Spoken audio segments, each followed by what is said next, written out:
Knowing our SI units are important, but knowing how to use those SI units and convert between different units is equally as important. Now, temperature is one SI unit that is, well, something you might not hear every day. K for Kelvin. It's pretty common to hear the temperature recorded in degrees Fahrenheit or maybe even degrees Celsius. Now, what's important about these conversions and these units is to know how to do those conversions. There's a couple of formulas that you're expected to know how to manipulate, and you're expected to know these formulas. So if you're given the temperature in degrees Fahrenheit and you need to convert it to degrees Celsius, how do you do that? Well, the formula is degrees F is equal to 1.8 times degree C plus 32. So let's say that the temperature outside is 106 degrees Fahrenheit. What is that in degrees Celsius? Well, you'd set that up as 106 is equal to 1.8 times C plus 32. So the first thing I'm going to do is going to subtract 32 from each side. And that gets us 74. So now we can rewrite our equation. I'm going to move over here.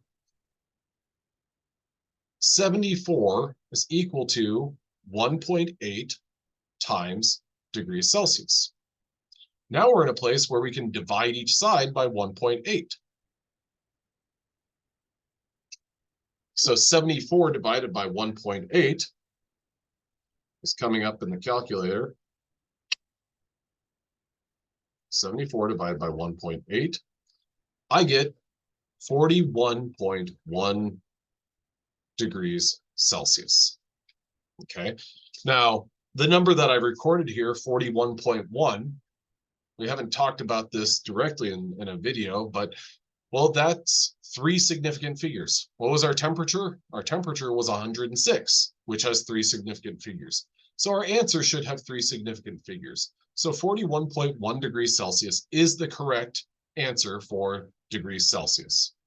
Now, let's say that we have the temperature reported to us in degrees Celsius. Let's say that it's 22 degrees Celsius. Well, how do we convert from degrees Celsius to degrees Fahrenheit? Well, if we use this formula, F equals 1.8 times degrees Celsius plus 32, well, we can rearrange that. We can rearrange that to give us degrees Celsius is equal to our degrees Fahrenheit. And what was the first thing that we did with that equation? We subtracted 32. And then what we also did was we multiplied by 1.8. So in this instance, we're going to divide by 1.8. So what we're going to do is we're going to take our degrees Celsius, 22. We're going to say 22 is equal to degrees Fahrenheit minus 32 divided by 1.8. So now what we need to do is multiply each side of our equation by 1.8. So I'm going to put this in parentheses times 1.8. We're doing that because we've got to get rid of that 1.8 on the right-hand side. So what we did to the right-hand side, we're going to do the left-hand side. 22 times 1.8 is 39.6. 39.6 is equal to degrees Fahrenheit minus 32.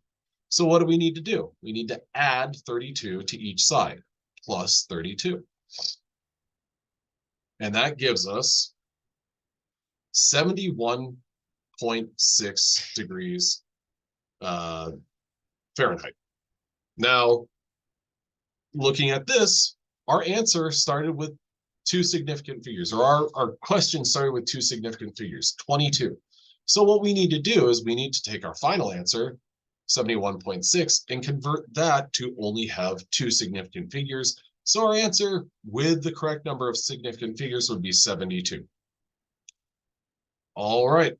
Well, I hope that was helpful. And that's a quick look at temperature changes. But wait, I just remembered. To go from Kelvin to degrees Celsius, or vice versa. Let's say that you're given the temperature in degrees Celsius and you need to go to Kelvin. How are you going to do that? Let's say that it's 19 degrees Celsius.